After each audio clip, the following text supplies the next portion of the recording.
মধ্যবিত্ত সংসারে খুব সহসাই ছেলের কাঁধে চাপে দায়িত্বের বোঝা, প্রেমিকার বিয়ের চাপ আর বারবার হোঁচট খেয়ে নিজের পায়ে দাঁড়ানোর গল্পে নাটক শেষ বিকেলের বৃষ্টি।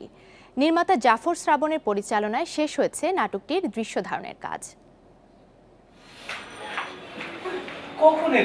মধ্যবিত্ত সংসারে সমস্যা থাকে অনেক। পড়ালেখা শেষ করতে না করতেই তরুণদের শুরু হয় সমাজে প্রতিষ্ঠা পাওয়ার সংগ্রাম। কঠোর পরিশ্রম করেও ব্যর্থতার কষ্ট, আর তার মাঝে প্রেমিকার বিয়ের চাপ। তবে শেষ বিকেলের বৃষ্টি নাটকে দেখা মিলবে সমাজের আরও কিছু ছবি। অগ্নিশিখা পিকচার্স অ্যান্ড এন্টারটেইনমেন্ট প্রযোজিত নাটকটির গল্প লিখেছেন নির্মাতা জাফর শ্রাবণ নিজেই। যে লাইফটাকে সে মানে গুছানোর জন্যই মূলত সে আসলে এই যুদ্ধটা করতেছে। সেই যুদ্ধে তার পরাজয়, একটা পর্যায়ে গিয়ে তার জিতে যাওয়া, এই সব কিছু মিলিয়ে আসলে সেই নাটকের কেন্দ্রীয় চরিত্রে দেখা যাবে সাব্বির আহমেদ ও মৌনিতা খান ঈশানাকে।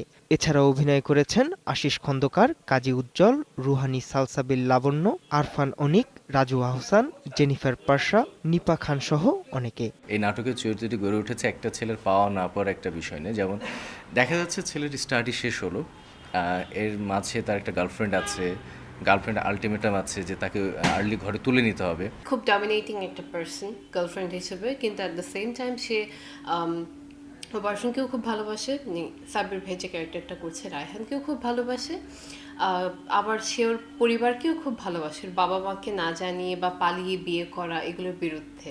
বড় কোনো উৎসবকে সামনে রেখেই নির্মিত হচ্ছে এ নাটক। উত্তরার বিভিন্ন লোকেশনে 2 দিনে শেষ হলো নাটকটির দৃশ্যায়নের কাজ। শুভবর্ণ, ইন্ডিপেন্ডেন্ট নিউজ।